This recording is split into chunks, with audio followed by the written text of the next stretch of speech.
Hello and welcome. In this video we will be talking about how to create a new user and how to adjust a few of that user's settings and parameters. Now, if you are logged in as an administrator, then you can create new users in StatusWatch and adjust some of their settings. If you are not an administrator, then at the time of this video's recording, you cannot create users in StatusWatch, so this video is not for you. I'm logged in as an administrator, and I'm going to go ahead and create a new user for my buddy Bob, and we're going to let him log into StatusWatch. His username will be Bob. I'll set a ASDF password for him and add him. It will think for just a moment, and then Bob will be added to the system. Now Bob's ready. He can go ahead and log in as long as I give him that password, and he has very limited permissions. Permissions are covered in a different video, but he can use the StatusWatch application fully right now. He can log in, create his own reports, create his own calendars, edit his own notifications, and view some reports that are available to him. But if we'd like to adjust some of the things about Bob, we'd go in and modify the user. Here we would set Bob's email address. This is the email address at which he would receive notifications. Other addresses can be put in here, like a TelAlert or a MyAirMail or a few other device-specific addresses if we want to be using a paging service or something of that type to send those notifications.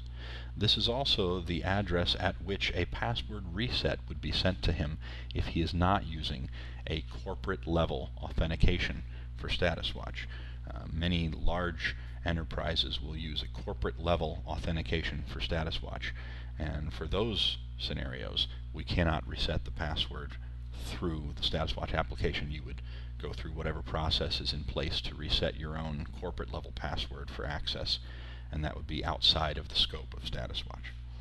Let's set up his new email address. We'll say bob@bobmail.com. Here we can choose his locale, and that is the language in which the application will display. We can choose English, UK English, Portuguese, or Spanish, and others will follow soon. We'll leave it as US English for now. Also, here's the System Admin checkbox. Now, use this very cautiously. You do not want many of your users to be system admins. The reason is this: system administrators can do absolutely anything in StatusWatch carte blanche. They can delete assets, they can create new assets, they can wipe entire swaths of data from a particular data point, they can modify the notifications of other users, they can delete other users, they can create reports and delete reports, even the custom reports, even the stock reports that came with the StatusWatch installation. You can see that it would be very dangerous to have too many people wielding that level of control within StatusWatch. Please make an effort to reserve the System Administrator flag for only those users that absolutely need it. Finally, the Startup Report box here allows you to set a favorite report and say, for example, my favorite report is my OEE summary.